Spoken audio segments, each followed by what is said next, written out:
Hudson, Prentice, Coles and Carson 50s lead Sussex fight back. Worcestershire looked potent in Cardiff last week as Sussex watched on out of action. The South Coast side are this week's hosts. They've now opened up a 40-point gap over bottom side Leicestershire and would love to reduce the deficits to the Pears. That's 39 points at the start of this match. The Pears had been impressive with the ball against Glamorgan, and it looked like they'd carried that form over into their trip to Hove. Ali Orr dragging Leach on in the first over. He soon had a second. Tom Alsop, LBW for a duck. A bit of a sorry start from Sussex, which proceeded to get worse. Clark a third for Leach, LBW for 8. Carter went next, nibbling at one he should have left and easily taken by Roderick with just 15 on the board. And when Tom Haynes was bowled by Gibbon for 2, a 5th wicket for Worcestershire, Sussex had only made it to 23. Finally, they started to find some form. Hudson, Prentice and Coles united to put together a really important partnership. The Worcestershire charge stopped in its tracks for the moment. And all the way through to lunch, in fact. The pair were 50 before the break, the recovery underway, but there was plenty of work to do until they were out of the woods, with the score 90 for 5. Finn Hudson Prentice went to his 50 after the break, up to the mark of 60 balls. A counter-attack had paid dividends to the number 6, who fell with the score on 99, caught behind for 51. Sussex 6 down now. They at least had triple figures when Leach had his 4th.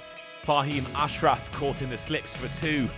Coles and Carson launched another counter-attack. An aggressive approach rather surprised Worcestershire and gave the hosts some hope.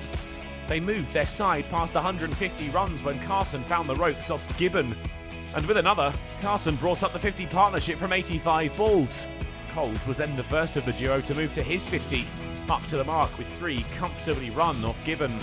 And when Carson joined him, his half-ton up from just 60 balls, Sussex were just 7 away from 200. That's where Coles fell. Another attacking shot this time found the hands of Azhar Ali deep on the leg side. They would reach 200. Crocombe, now Carson's partner, but not for long. Another for Gibbon, the number 10, out for 16 off 10, when he fired a catch high into the air and into the waiting hands of Pennington.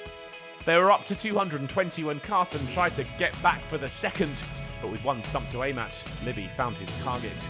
Carson shy of his ground. Sussex's innings over and tea taken.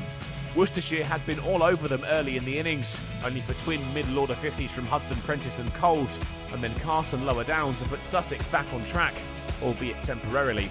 The pair's position wasn't as strong as it had been, but they were still on top, largely thanks to Leach's 4 for 37. Worcestershire avoided the damaging start that plagued the early stages of their hosts' first innings. The pairs were patient, but effective, Libby and Pollock sharing a 96-ball 50-run stand. Sussex tried all they could to separate the pair, but to no avail. When they reached the close of play, Worcestershire were up to 87 for none, trailing now by just 133 runs. They'll start day 2 in a strong position, all of their wickets intact, and the opening pair already set and going well. Sussex need to show the same kind of grit that saw them recover from 23 for 5 to 220 all out, if they're to keep pace with their visitors.